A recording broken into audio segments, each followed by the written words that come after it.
तो हमने हमारे पिछले एपिसोड में देखा था कि उन तीनों ने मिलकर ब्लेडबग वैली के मिशन को सक्सेसफुली कंप्लीट कर लिया था और अब आगे। तो हमारे एपिसोड की शुरुआत होती है और हम लोग वहाँ पर लुओजिंग और मिज़ाओदी को देखते हैं जो कि वहाँ पर सभी लोगों को बाय बोलकर ड्रिज़ाइल पीक की तरफ निकल रहे थे और उन्हें वहाँ से जाते हुए कमांडर लू और उनके सभी साथी भी देख रहे होते हैं। जिसके बाद हम लोग लुओजिंग को देखते हैं जो कि वहाँ पर अपनी बहन यान के बारे में सोच रहा होता है कि अब हम दोनों जल्दी ही एक साथ होंगे। और इसके बाद यहाँ पर हमारा सीन चेंज होकर के जीलेंग के ऊपर आ जाता है जो कि वहाँ पर उसी फर्नेस के पास में आया हुआ होता है जिसके अंदर उसने लुओजिंग को रिफाइन करने की कोशिश की थी।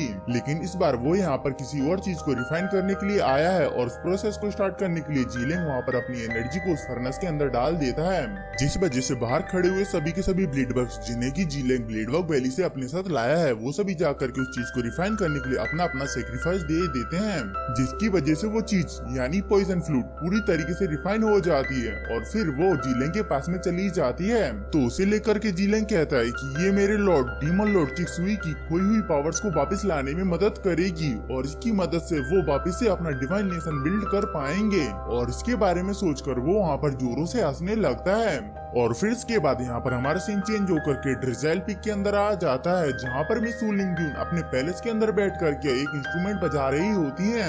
लेकिन तभी उनसे मिलने के लिए वहाँ पर लुओजिंग आता है तो उसे देख करके मिस वू लिंगजुन कहती है कि मुझे तुम्हारे आने से पहले जनरल फीलों का लेटर मिला जिसमें कि उन्होंने कहा था कि तुम ब्रेव हो और बहुत ज्यादा ही ईमानदार हो, इसीलिए मैं तुम्हें एक अच्छा सा रिवॉर्ड दूं।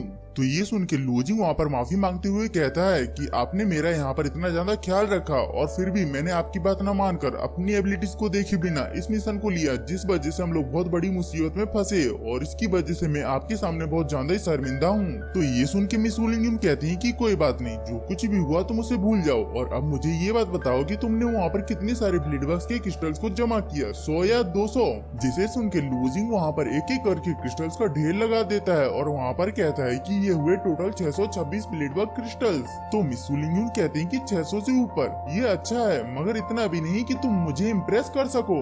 तो ये बात सुन के लुओजिंग वहाँ पर अपनी स्टोरेज रिंग के अंदर से उस ब्लेडबग क्वीन के क्रिस्टल को बाहर निकाल लेता है जिसे देख करके मिस वू लिंगजुन वहाँ पर हैरान हो जाती हैं और वहाँ पर लुओजिंग के पास में आते हुए कहती हैं कि ये तो एक स्प्लिट एलिमिनेशन की स्टेज वाली ब्लेडबग क्वीन का क्रिस्टल है, ये तुम्हें कैसे मिला? जिस पर लुओजिंग उन्हें कुछ भी नहीं बताता है और बस उन्हें वो खरीदने के लिए कहता है। तो ये सुन के मिस वू लिंगजुन कहती हैं कि तुम चाहते हो कि मैं इसे खरीद लूं और साथ ही में उसे बताती हैं कि तुम्हें पता है कि स्प्लिट एलिमिनेशन की स्टेज वाले डिमोनिक बीस्ट के क्रिस्टल्स इस वर्ल्ड में कितने ज्यादा रेयर होते हैं, जिस बारे में मैं तुम्हें बताती हूँ कि अगर इसके बारे में किसी को पता चला तो तुम्हारे साथ साथ हमारी स्पीक को भी प्रॉब्लम हो सकती है। और इसी के साथ ही में हम लोग पैलेस के बाहर सीनियर मैंग और जाओदी को देखते हैं जो कि लुओजिंग के साथ में इस जगह पर आए हुए होते हैं। जिसके बाद हम लोग देखते हैं कि मिस वू लिंगजुन ये सब कुछ कहते हुए लुओजिंग के बहुत ज्यादा ही पास में आ गई होती हैं, जिस वजह से लुओजिंग वहाँ पर घबरा जाता है और वहाँ पर हिचकिचाते हुए कहता है कि अगर ऐसा कुछ हुआ तो मैं उन सभी लोगों के ऊपर बिजली की तरह बरसूंगा। तो ये सुन के मिस वू लिंगजुन वहाँ पर थोड़ा सा मुस्कुराती हैं और वहाँ से पीछे हट जाती हैं। जिसके बाद वो वहाँ पर उन सभी क्रिस्टल्स को ले लेती हैं और वहाँ पर लुओजिंग के डिसाइपल टोकन को लेकर उसके अंदर 11,000 पॉइंट्स डाल देती हैं, जिसके लिए लुओजिंग उन्हें वहाँ पर थैंक्स कहता है। लेकिन तभी वो लुओजिंग से पूछ लेती हैं आखिरकार तुम इतने सारे पॉइंट्स वो कहाँ पर खर्च करने वाले हो? तो लुओजिंग भी उन्हें अपना प्लान बता देता है कि वो इनकी मदद से हेवनली फेट पवेलियन में जाएगा।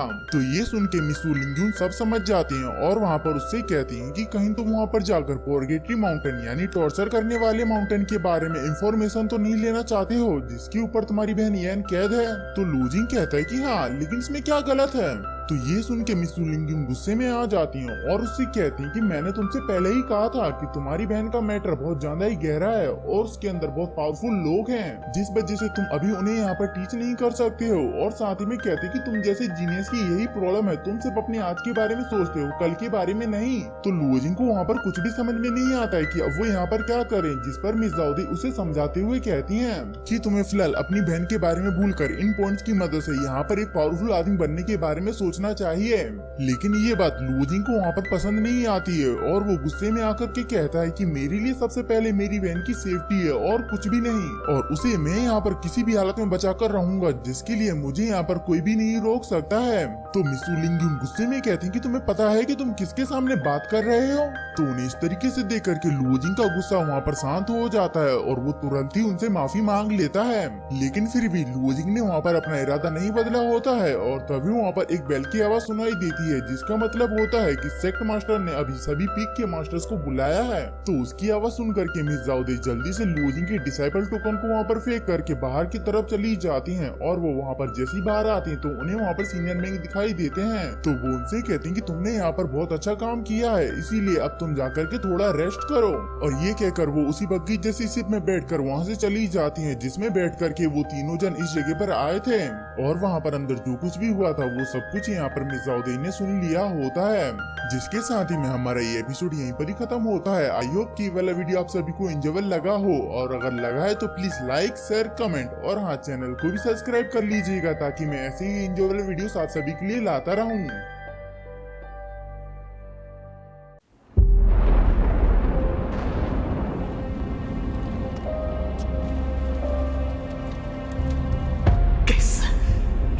斗气的速度远超之前，却为什么无法凝聚于体内？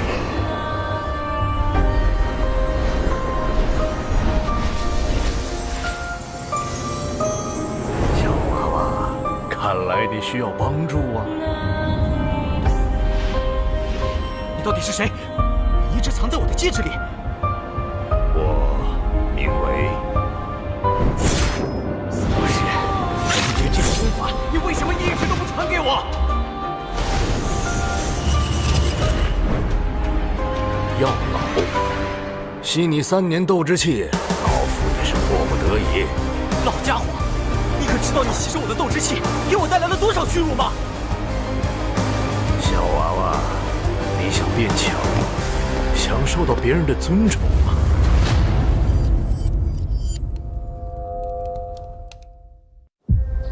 是时候前去迦南学院了。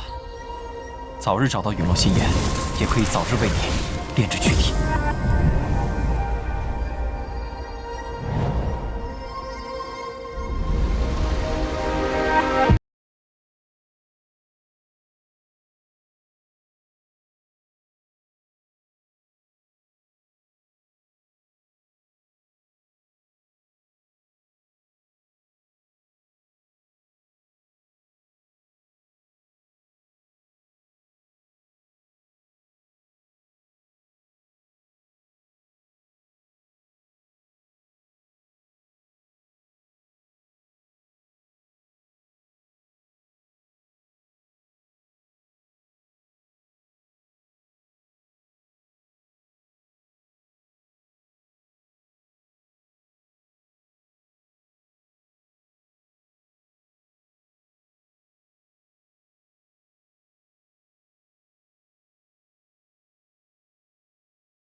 放心吧，清理门户的事情交给我来做。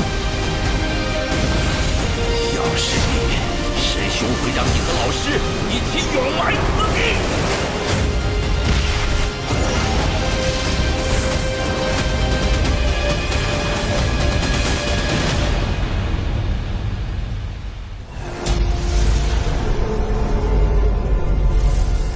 想不到，猎人成了猎物。 杀了那韩放，老师，对不住了，这次也连累您了。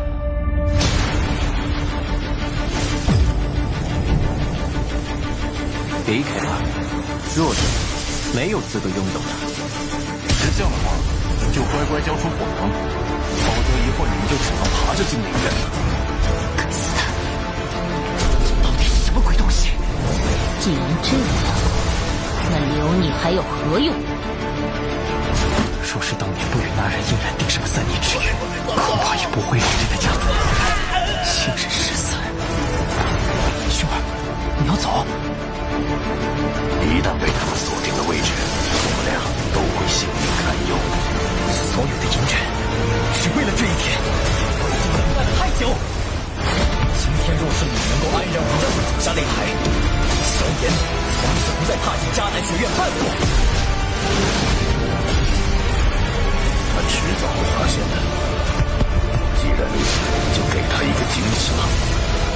今天他不会让你们两人彻底的闭上嘴。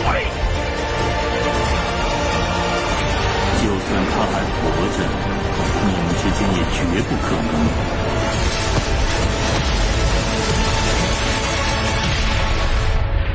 加玛帝国云岚宗，萧炎回来了。